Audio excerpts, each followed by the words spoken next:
دیکھیں آج ہمارے معاشرے میں ضرورت اسی امر کی ہے کہ ہم اپنے معاشرے میں پازیٹیوٹی کو عام کریں۔ ہم بہت بڑھ چکے ہیں اور دلوں میں نفرتیں بہت آ گئی ہیں۔ یہ جو ہوتے ہیں نا باطنی گناہ جنہیں کہا جاتا ہے، یہ بڑے نقصان دہ ہوتے ہیں اور اتنی سی زندگی ہے۔ میں اکثر ایک شعر ہے میرا بڑا پسندیدہ، سناتا رہتا ہوں کہ فرصت زندگی کم ہے محبتوں کے لیے، فرصت زندگی کم ہے محبتوں کے لیے، لاتے ہیں کہاں سے وقت لوگ نفرتوں کے لیے۔ تو پتہ نہیں کہاں سے وقت لے کر آتے ہیں۔ تو معاشرے کے اندر مثبت سوچ کو عام کریں، مثبت فکر کو عام کریں۔ آپ کی ذات جو ہے وہ بے ضرر ہونی چاہیے، یعنی آپ کی ذات سے کسی کو ضرر نہ پہنچے، کسی کو تکلیف نہ پہنچے۔ ہمارا ہر عمل امت کے لیے نفع بخش ہونا چاہیے۔ اب کچھ لوگ ہیں جن کو یہ بیماری لگ جاتی ہے کہ جس طرح وہ عام مکھی ہے وہ جا کے زخم پر بیٹھتی ہے نا، اسی طرح بعض لوگ سوشل میڈیا پہ آ کے بیٹھتے ہیں، ان کا کام ہی تنقید کرنا ہوتا ہے، تو وہ خود تو بیزار ہوتے ہیں، آپ کو بھی بیزار مزاج بنا دیتے ہیں۔ تو ان بیزاروں سے بچنا بہت ضروری ہے، کیونکہ یہ آپ کو بھی بیزار کر دیں گے اور آپ کے مزاج میں بھی پھر یہ چیز آ جائے گی۔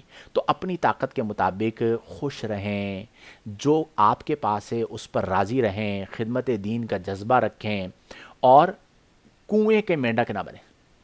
دنیا آپ کنواں یعنی ایک مینڈک جو ہے وہ کنویں میں ہوتا ہے، تو وہ کنواں اس کے لیے پوری دنیا ہوتا ہے۔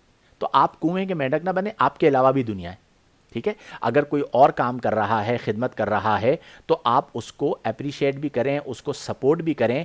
اس سے انشاءاللہ الجلیل امت کو بھی نفع ہوگا اور آپ کو بھی نفع ہوگا۔ میرے پیارے آقا کریم صلی اللہ علیہ وسلم نے ایک موقع پر ارشاد فرمایا کہ خیر الناس من ینفع الناس، لوگوں میں بہترین وہ ہے جو لوگوں کے لیے نافع ہو، یعنی لوگوں کو نفع پہنچائے۔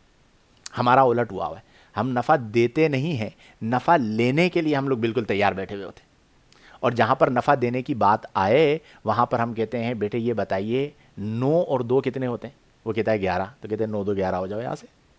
یہ حال ہو چکا ہے ہمارا۔ تو مومن جو ہے وہ بخیل نہیں ہونا چاہیے۔ میں اکثر لوگوں کو سمجھاتا ہوں کہ اپنے اندر سخاوت پیدا کریں۔ آپ جتنا بانٹنے والے بنیں گے نا، اللہ تعالیٰ آپ کو اتنا عطا فرمائے گا۔ کبھی علم ہے خرچ کریں، مال ہے خرچ کریں، مشورہ دے سکتے ہیں اچھا مشورہ دیں۔ وہ بخیل نہ بنے کہ یہ میرا آئیڈیا ہے، میں اس کو بتا دوں گا، یہ کر لے گا۔ ابے بھائی آپ اپنا آئیڈیا بتا دو، آپ اپنے پوائنٹس دے دو، لکھ کے دے دو۔ میں آپ کو لکھ کے دے رہا ہوں کہ اللہ تعالیٰ آپ کو شرح صدر دے گا۔ تو بخیل جو ہے اللہ تعالیٰ کو بالکل بھی پسند نہیں ہے۔ سخاوت ہونی چاہیے مومن کی زندگی میں کہ اللہ تبارک و تعالیٰ کو سخی جو ہے وہ محبوب ہے، اللہ تعالیٰ سخاوت کو پسند فرماتا ہے۔ یہاں تک آپ ذہن میں رکھیے کہ ایک بندہ وہ ہے جو کہ فاسق ہے لیکن سخی ہے، اور ایک بندہ وہ ہے جو کہ عابد ہے لیکن بخیل ہے۔ تو اللہ تعالیٰ عابد بخیل سے زیادہ فاسق سخی کو پسند فرماتا ہے۔ تو بخل نہیں ہونا چاہیے دوستوں کے اندر بھی۔